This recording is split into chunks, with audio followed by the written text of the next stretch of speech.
কিন্তু আজিৰ তাৰিখত বিজেপিয়ে ট্ৰাইবেল কাউন্সিলৰ ওপৰত আজি ৰিমোট কণ্ট্ৰল শাসন চলাই আছে। কিয়নো তেওঁলোকে ট্ৰাইবেল কাউন্সিলৰ মাটি ল'বলৈ বিচাৰে, এয়া কোকৰাঝাৰতে হওক, কাৰ্বি আংলঙতে হওক বা ডিমা হাছাওতে হওক। আৰু কাউন্সিলৰ নেতৃত্ব নিজৰ ট্ৰাইবেল মানুহৰ মাটিবোৰ সংৰক্ষণ কৰিব লাগিছিল, স্থানীয় দুখীয়া মানুহক ভূমিপট্টা দিব লাগিছিল। এইখিনি কাম কৰাতকৈ হিমন্ত বিশ্ব শৰ্মা ডাঙৰীয়া চৰকাৰে য'তে হাজাৰ হাজাৰ বিঘা মাটি বিচাৰিছে তাতে তেওঁলোকে মাটি সৰেণ্ডাৰ কৰি দিছে।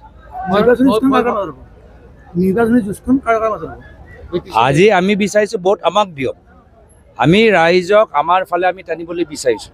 ৰাইজক আমি বুজাইছোঁ যে অহা বছৰ আমাৰ চৰকাৰ হ'বলৈ গৈ আছে আৰু ৰাইজে ইতিমধ্যে সকলোকে দেখা পালে, BPFৰ কাউন্সিল দেখা পালে, UPPLৰ কাউন্সিল দেখা পালে আৰু বিজেপিয়ে যোৱা 10 বছৰ শাসন দেখা পালে।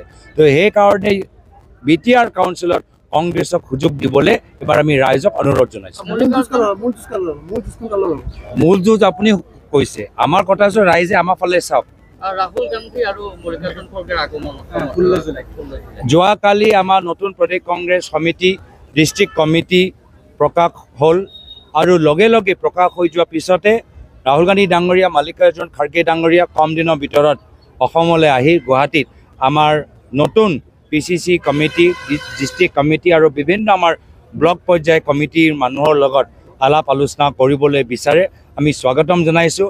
কেন্দ্ৰীয় নেতৃত্ব আজি আমাৰ প্ৰদেশ কংগ্ৰেছ, ব্লক কংগ্ৰেছ, মণ্ডল কংগ্ৰেছ লগত এনেদৰে যদি মত বিনিময় কৰিব, নিশ্চয় অহা বছৰ বিধানসভা নিৰ্বাচনৰ বাবে আমাৰ কংগ্ৰেছ কৰ্মী আৰু উৎসাহিত হ'ব। অকলে প্ৰতিদ্বন্দ্বিতা নকৰে বুলি কালি ঘোষণা কৰিছে আপুনি, যে মিত্ৰ দল থাকিব, কোন থাকিব এতিয়া কিবা চৰ্চা চলিছে নেকি? অলপ ৰ'ব,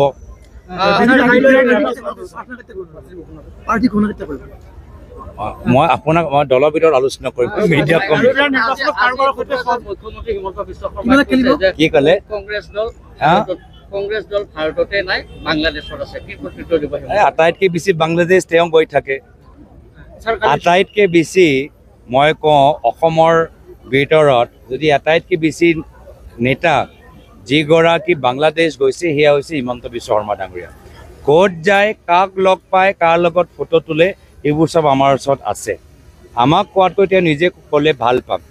বিজেপি RSSৰ কিছুমান মানুহ আজি অসমত তেওঁলোকে আছে, অসমৰ ৰাজনীতিত তেওঁলোকৰ ভূমিকা আছে আৰু বাংলাদেশীৰ লগত তেওঁলোকে বিজনেছ কৰে।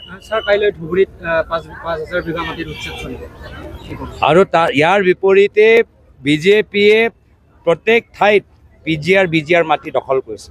ইয়াৰ বিপৰীতে ফৰেষ্ট ৰিজাৰ্ভত তেওঁলোকে ৰিজৰ্ট বনাইছে। ইয়াৰ বিপৰীত এলিফেণ্ট কৰিডৰত তেওঁলোকে বাগান খুলিছে।